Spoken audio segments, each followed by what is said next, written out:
Introducing a new podcast. Karen Hunter is awesome. If you like me on SiriusXM Urban View Channel 126, you're gonna love me. And Karen Hunter is awesome. Hey, this is Karen Hunter, host of the Karen Hunter Show on SiriusXM's Urban View. Karen Hunter is awesome is an actual podcast to bring heat and energy and knowledge and power. A 1-2 punch that I don't think you get anyplace else. Tell the truth. So check out the podcast wherever you get your podcast. You will not be disappointed. Karen Hunter is awesome. A new podcast from Karen Hunter. You cease to be stuck in your privilege. You cease to be stuck in by skin color, and you understood that if I'm serious about making this world a better place, I have a responsibility to make sure everyone's welcome at the table. That's really what this is about, and so it's really profound to me, especially in light of 20% of Black males voting for Trump, 45% of Latinx males. I mean, it's profound to see what's happening. It's clear to me that people were used for their votes, and after he got in, we're just going to wipe all this stuff out as quickly as possible. We've never seen anything quite like this, honestly, at the speed that it's happening. Well, we haven't. Our grandparents have. Our grandparents lived through it. But the difference, our grandparents lived through segregation when there was no choice but community. That's when, the truck driver, the bus driver, and the CEO lived in the same neighborhood, went to the same churches, where principals and school teachers saw the parents of those children every day in the community. So there was a different bonding than now, where we are disparate and spread out. You got folk who are questioning who's Black and who's not, and folk that speak Spanish that want nothing to do with anything to do with Black, even though you Blacker than both me and you.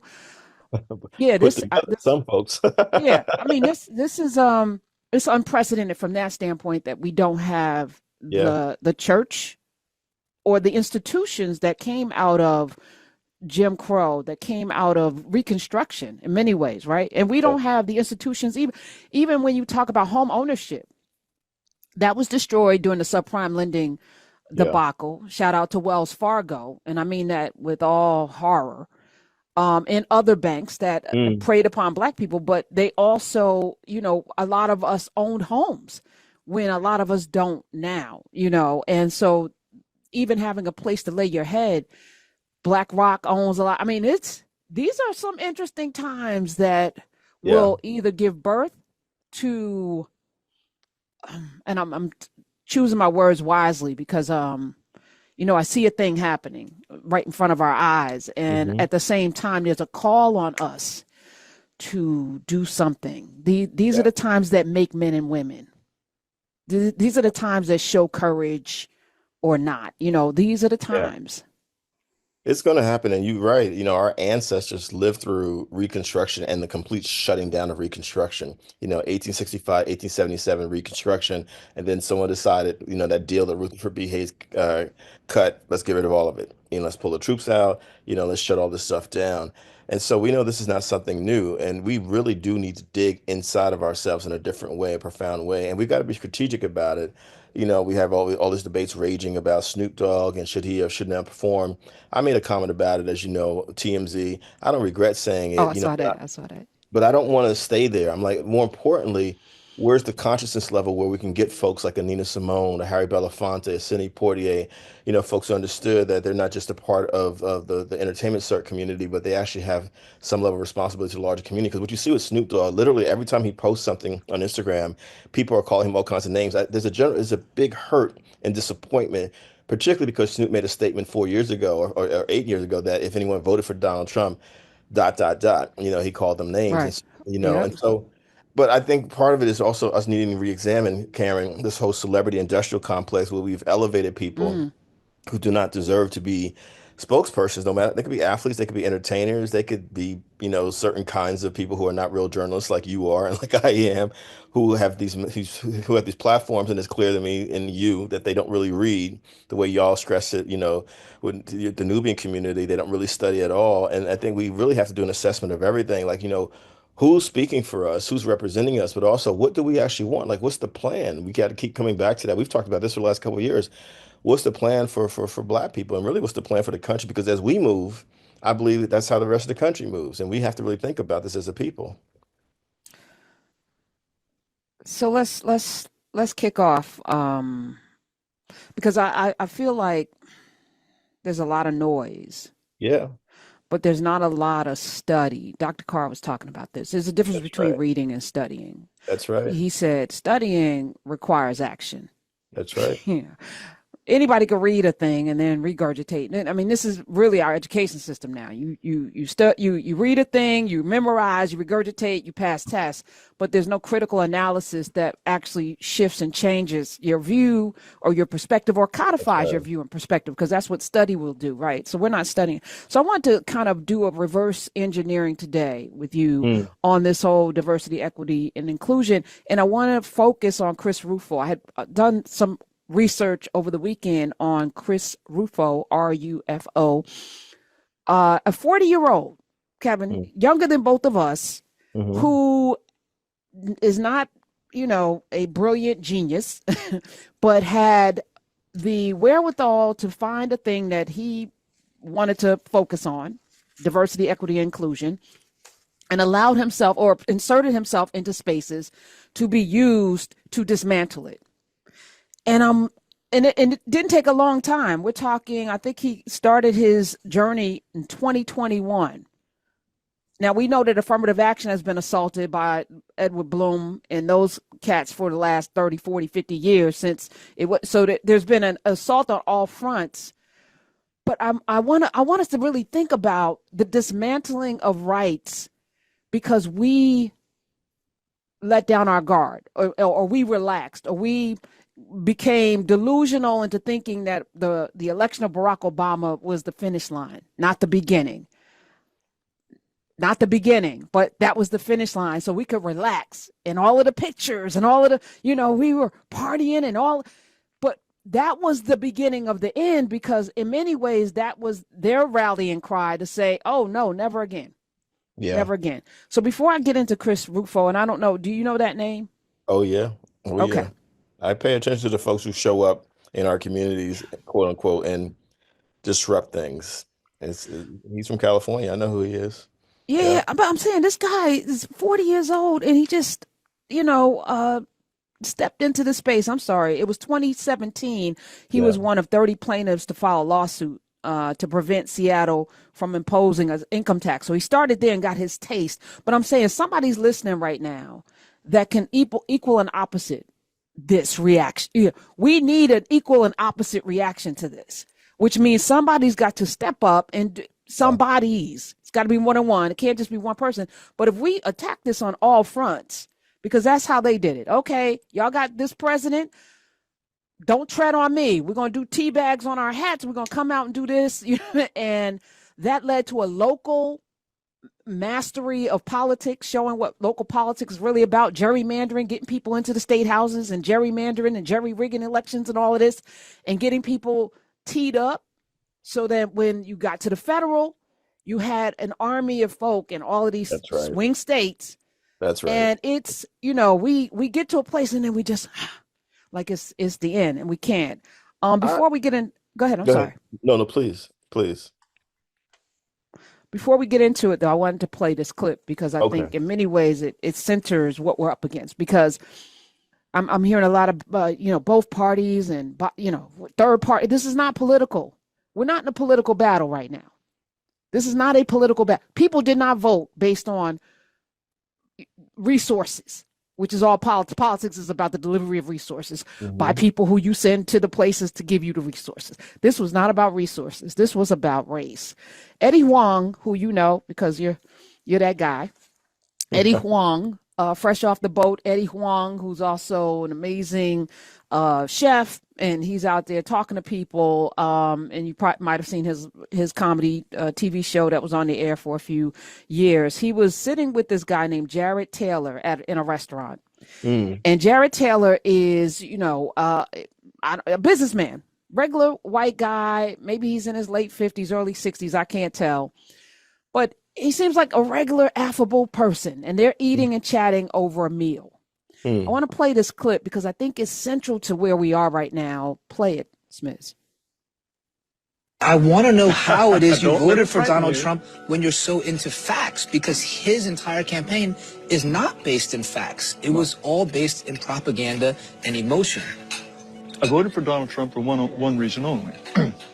His policies if implemented, would slow the dispossession of whites in the United States.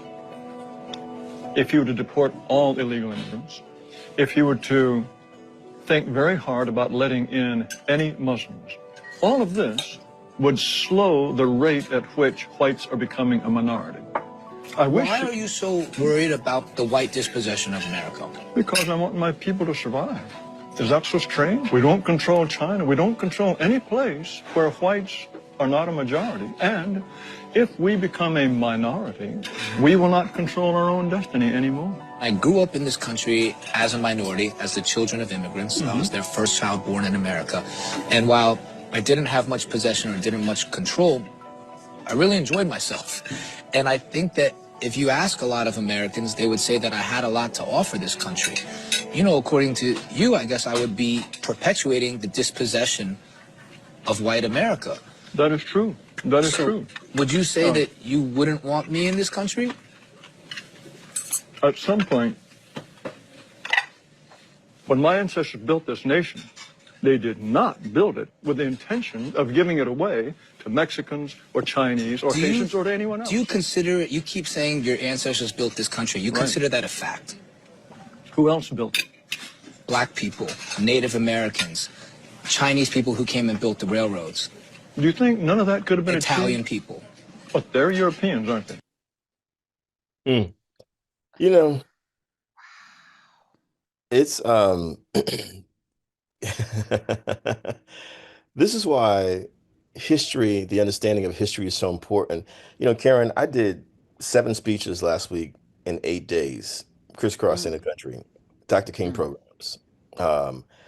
And one of the things that I'm stressing to people now, you know, liberal, conservative, Democrat, Republican, red state, blue state, purple, whatever you claim, that all becomes intellectual, cultural masturbation if you're not a decent human being. You know what I mean? And, you know, as I'm listening, one of the basic problems with America and Americans of all backgrounds, regardless of identities, is most of us don't know basic American history. I'm listening to this man say these things, you know. First of all, you know, you can't show me any examples in American history where, let's just say black people, for example, for a second, actually went around and bombed majority white communities, destroyed majority white communities because we were threatened by these majority white communities like Tulsa, Oklahoma, like Wilmington, North Carolina, and several other cities I could point to. You can't show me examples of black people hanging hundreds upon hundreds upon hundreds of white people from trees just because they were white. You know, you can't show me any of those. That doesn't exist. Those examples don't exist. And so this white nationalism is tied to fear and ignorance and hatred that somehow if white people in this country become the numerical minority, pardon me, somehow people of color, including black people, are going to do to them what has been done to us. That's not even in the nature of black people. Not even close. We would more likely hurt each other before we do anything to a white person, just because of how we've been socialized in this country around the notion of who's superior, who's inferior. And then, you know, this whole thing around history, as I'm listening to this, you know, it's not just Barack Obama's campaign in 2008 that got him to the president. I mean, this goes all the way back to at least 1964, when Barry Goldwater was saying the exact same things that Donald Trump now says in 2025. However, Barry Goldwater was so outside the mainstream, that's why a Democrat, Lyndon Johnson, the sitting president, defeated him in a landslide. But people forget, within 4 years, Nixon became the president of the United States. You know what I mean? And there was the beginning of a lot of shifting of things. And by the time we get to the Reagan years in the 80s, this stuff is happening. I mean, as I'm listening to this, I'm like, you know what? When I was in college as a student in the 1980s, not 2025, in the 1980s, myself and other students literally went down south to Alabama to re-register people who were being knocked off the rolls. Who were those people? Black folks in Alabama, in the same communities that had fought for civil rights. Literally, less than 20 years after Dr. King was killed, people were being dispossessed of the right to vote, and we were fighting to make sure they did not get knocked off the rolls. And so what we need to understand here when we talk about where we are, there's been a historical problem that has existed from the very beginning. What do we do with these black people? What do we do with these indigenous people? What do we do with these Latinx people? What do we do with these Asian people? What do we do with these women, these disabled people, these queer folks? And quite frankly, what do we do with working class or poor white folks? Well, if we're manipulative, we'll make them think that the black, Latinx, Asian, indigenous, women, queer folks, disabled folks immigrants are the problem. You know what I mean? And so it's really profound to me because if you don't know history, you work with Dr. Carr closely, I'm sure you all have covered all of this. I mean, how is it that someone who like Bobby Kennedy, who was an Irish American brother, and Dr. King both were able to articulate at the end of their lives the intersection of all these different communities? How was it a 21-year-old named Fred Hampton, member of the Black Panther Party in the state of Illinois, as you know, able to coin the term Rainbow Coalition and bring all these different types of people I just listed together? You know what I'm saying? But what I'm getting at, Karen, there's some folks in this country who don't want people to come together. And so they're perpetuating this stuff. And what they've done is that they've put seeds out there that leads to someone like a 40-year-old Mr. Russo that you're talking about deciding, you know what, it's going to be my mission to dismantle DEI everywhere I can. Someone else is going to say it's my mission in the state of Florida to show up at meetings and say, I want to ban these books. Someone else's mission is, I want to ban Black history. You feel what I'm saying? Because they're organized. Yeah, no, They're organized. And what we have to do and understand, they're literally taking the same techniques we used in the civil rights era. They're organizing, going door to door, going to meetings. We're not showing up, because we've been coming out of the civil rights era that access meant success. And no, it does not. It means that you might be in. But what is the point of me being a first generation college student, you know what I mean, as I am, for example, me, but then people behind me can't get to college because I didn't do the work to make sure the program still exists for them. There you go. There you go, Kevin. That's it. You know what I'm saying? And let me clarify. Jared Taylor, that Eddie Huang was talking to, started an organization. He's the editor of the American Renaissance. So they're real clever with the language, but he is, of course, a white nationalist who went to Yale. So he's not a dummy. He went to Yale. He got his degree from Yale in 1973. But for him, and this is what, I've been grappling with this. How do we dismantle this notion of whiteness, which is a made up construct? How do we unmake it up? You've created a construct, a power dynamic to keep people in their place. And only people who can't graduate into whiteness are people who look like me, you, and Vivek Ramaswamy. He learned real soon that he can't be graduated into this whiteness. And I don't know what they're going to do with Usher Vance, but it's coming. Nikki Haley, I don't know, but they have created a thing. And when he said Italians weren't white when they came here. No. They got graduated into whiteness, but they got co-opted because they need numbers. But it's an unsustainable mark because it doesn't really exist. There's no genetic whiteness. No. So if we can just be people and deal with power versus the powerless, then but they know that didn't end well in France. That's not something that can sustain. But if they get us fighting each other, it's wild that Black people, I got somebody ask me, you seem like you're West Indian. You're not ADO, you're not foundational Black because of the way I'm talking about unity. Oh, you can't be foundational Black. And I was like, what does that, you sound so dumb. The fact that you've allowed somebody to thin slice we're only 15% of the population. We're going to fight each other? Are you serious right now? This is stupid. Called Black self-hatred, and it's a byproduct of the internalized racism. I mean, it's like when people argue that, for African Americans, West Indians, and Latinx folks created hip hop together. How do I know? I was actually there at the clubs, on the streets. I saw it with my own eyes. I was a participant in it as a graffiti writer, as a dancer, as a b-boy, all that kind of stuff. But when you are practicing Black self-hatred, you also are practicing white supremacy, which is about divide and conquer.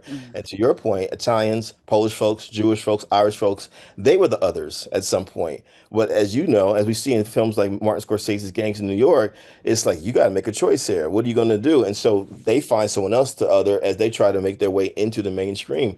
And that's the irony and the insanity of it all, as we're kicking out people who are immigrants now. I'm like, all you got to do is take a trip to the Statue of Liberty, to Liberty Island, to Ellis Island, and look at how those folks were treated as they were coming into the country. It's right there in the Statue of Liberty Museum. And that says to you, hey, this is not some new phenomenon, but if we don't hashtag read, study, Dr. Carr's point, and travel in our imaginations, if not physically, we're gonna keep saying the same stuff over and over again and think this is somehow some sort of new information. One thing that I keep hearing Black folks saying, Karen, if I can just say this, man, this is the worst it's ever been. No, it's not. What's worse than being kidnapped from Africa? What's being worse than the Middle Passage? What's worse than being enslaved? What's worse than my great grandfather was killed for his 400 acres of land in South Carolina. It's a challenge for us because now we are realizing, my mother, who was born in 1943 in South Carolina, her birth certificate says colored. This is what my mother was talking about. the segregation, because this is really what is happening here. We're going to wipe out all this stuff. But, my wife and I went to the Alvanel exhibit a couple of days ago here in New York City, and we're like, here's a black man from Texas who also lived in Southern California, who in 1958, the Civil Rights Movement had just started, created the Ailey Company. You were saying, what are we going to do? We're going to look at our history, Karen, and say, okay, what did Harriet Tubman do? What did Frederick Douglass do? What did Sojourner Truth do? What did Alvin Ailey do? What did Maya Angelou do? That's what I got to do. I need to figure this out. Wow. And this is my point too, Kevin. Somebody listening right now needs to stand up and do something. Yeah. I know I'm doing, you're doing, but this is a collective doing. Like there's no one savior. Right now, everyone who's listening to my voice, you live somewhere. There's something needed in your community. You be the solution. You stand up and do something for them kids in your community, whatever it is that's missing. Build a coalition, get a block association together, start something. Introducing a new podcast. Karen Hunter is awesome. If you like me on SiriusXM Urban View Channel 126, you're gonna love me. And Karen Hunter is awesome. Hey, this is Karen Hunter, host of the Karen Hunter Show on SiriusXM's Urban View. Karen Hunter is awesome is an actual podcast to bring heat and energy and knowledge and power. A 1-2 punch that I don't think you get anyplace else. Tell the truth. So check out the podcast wherever you get your podcast. You will not be disappointed. Karen Hunter is awesome. A new podcast from Karen Hunter.